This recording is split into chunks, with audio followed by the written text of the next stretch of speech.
All right, so what's the situation like out there on the front lines? Let's bring in Michelle Willard and her baby boy, Jackson. She's one of millions of parents on the hunt to find baby formula.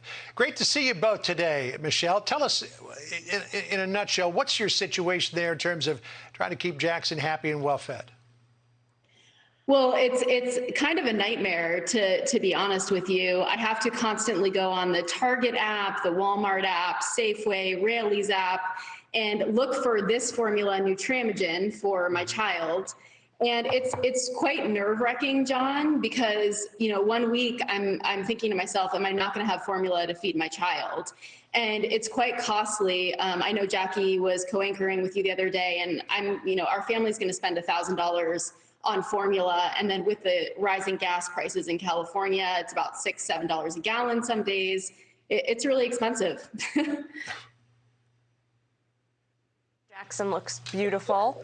I have a 9-month-old baby girl at home. We were on Nutramigen for a while, too. I know it's already very expensive to begin with, so if you then have to go on a hunt to track some down, I can't imagine what they're charging for it right now.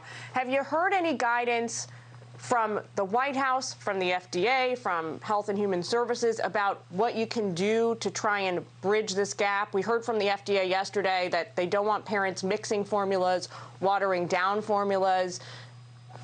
So that's what you can't do. But are they offering solutions, things you can do?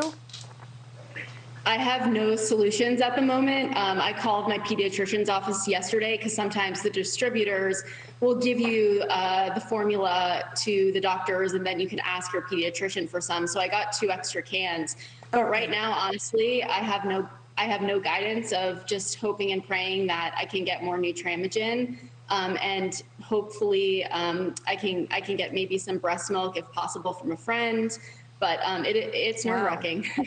Yeah, I'll tell you, people are turning to innovative methods to get their babies enough food, and some moms who stocked up on breast milk in the freezer are sharing it with some folks. So it's interesting to see that you're a part of that. I went on the Enfamil website earlier today, and they're basically sold out of almost everything. I think there was some more organic formula that was available. But tell us, because anybody who's had a newborn knows how much time you got to spend just looking after the baby, let alone running around town looking for formula. What's your day like in terms of your search for formula? It's exhausting. My son is only 3 months old, so I don't have the option of feeding him, baby food yet. So I have to feed him about every 2 to 3 hours, 4 to 6 ounces.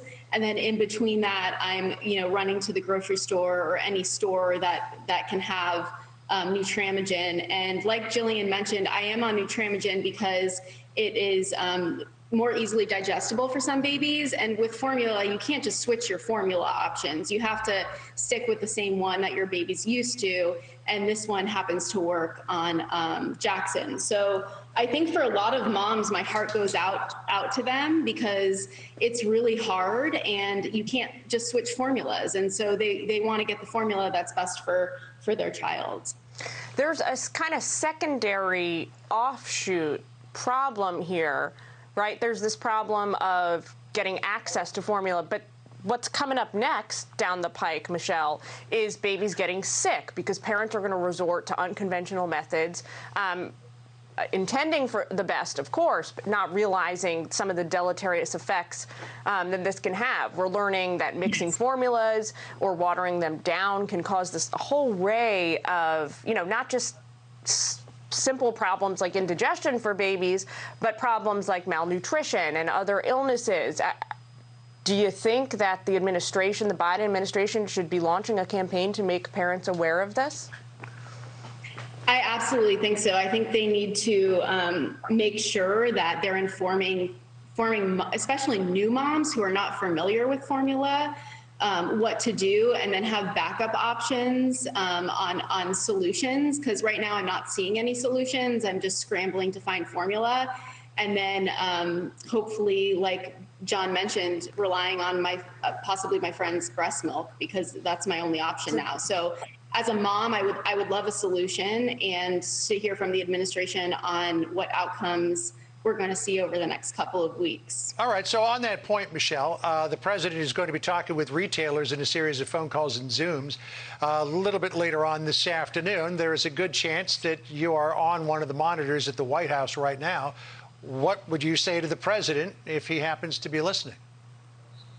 I would just like a solution and to know that I'm going to be able to feed my child in a couple weeks, and that I don't have to spend thousands of dollars up front stocking up on formula, and that my child's going to have adequate nutrition in a couple weeks. So I really, really hope they get this formula issue addressed for all the moms out there. And not everyone can afford formula. It's really expensive, and my heart goes out to all those moms. Well, Michelle, thanks so much for joining us today. We really appreciate it. Congratulations again on the birth of Jackson. We hope that he stays as healthy and gorgeous and clearly as a good sleeper as he is right now. Thanks for bringing him on with you. We really appreciate it. I know that he was. I know that he was colicky when he was in his real infancy there, and that's probably why you got him onto Nutramigen. So we hope that you were able to stick with that and not have to switch to something else. Thank you so much, John. Hi, everyone. I'm Brian Kilmeade. I want you to do me a favor. I want you to click to subscribe to the Fox News YouTube page. This is the only way that I know for sure that you're not going to miss any great commentary, any great news bites, any great interviews coming your way on Fox. You can get it all here on YouTube. So subscribe right now.